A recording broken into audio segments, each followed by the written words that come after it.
Une si petite graine. C'est l'automne. Le vent souffle. Il soulève les graines de fleurs au-dessus du sol et les emporte. Parmi elles, il y en a une qui est toute petite, minuscule.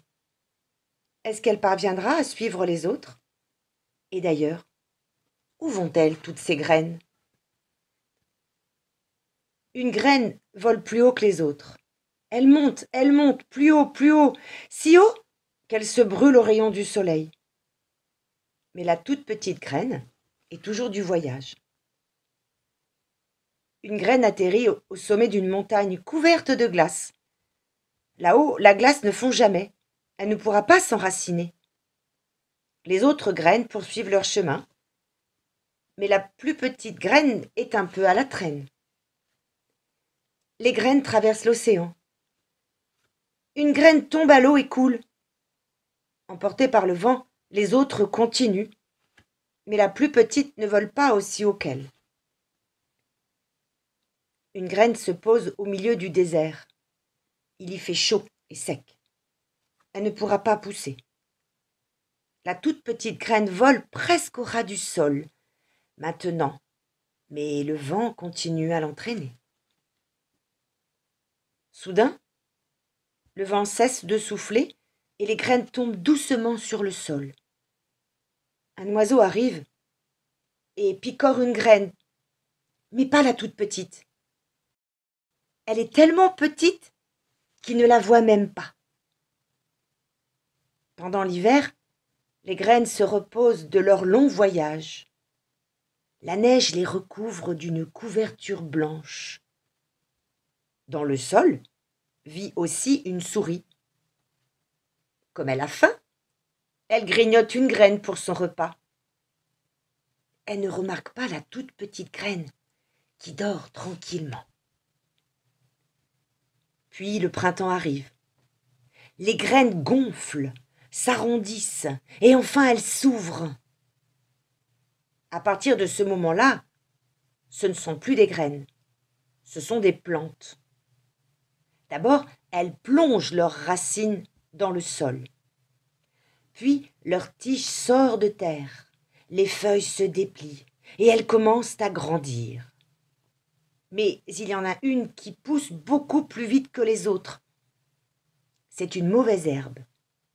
Elle est déjà si grosse qu'elle empêche le soleil et la pluie d'atteindre la plante qui pousse à côté d'elle. Alors la plante meurt, étouffée. La toute petite graine ne s'est pas encore réveillée. Bientôt, il sera trop tard. Enfin, elle se décide et lance vers le ciel une tige fragile.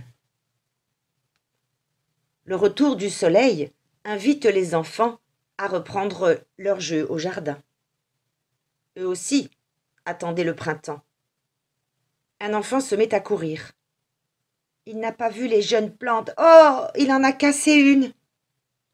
Celle-là ne grandira plus. La petite plante née de la toute petite graine pousse à toute allure. Mais sa voisine pousse encore plus vite. Elle a déjà 7 feuilles. Bientôt, un bouton se forme, puis une fleur. Mais qu'est-ce qui se passe?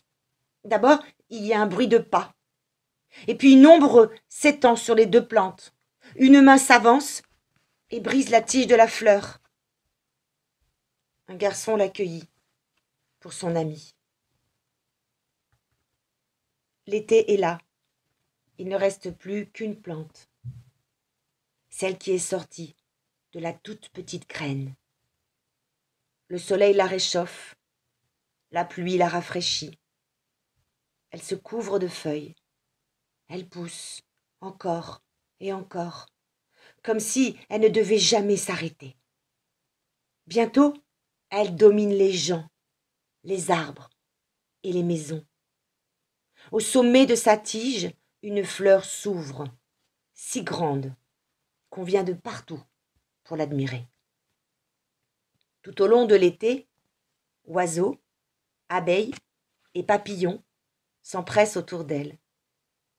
Ils n'ont jamais rien vu d'aussi beau que la fleur géante.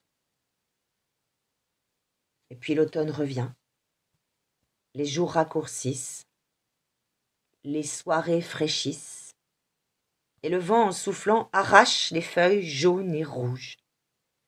Les pétales se détachent de la fleur et se mêlent au balai tourbillonnant des feuilles. Le vent souffle plus fort. La fleur, qui a perdu presque tous ses pétales, se courbe et penche sur sa tige. Le vent souffle encore plus fort. Il secoue la fleur encore et encore. Alors, du cœur de la fleur, un tas de petites graines se détachent, que le vent emporte aussitôt. C'était une si petite graine.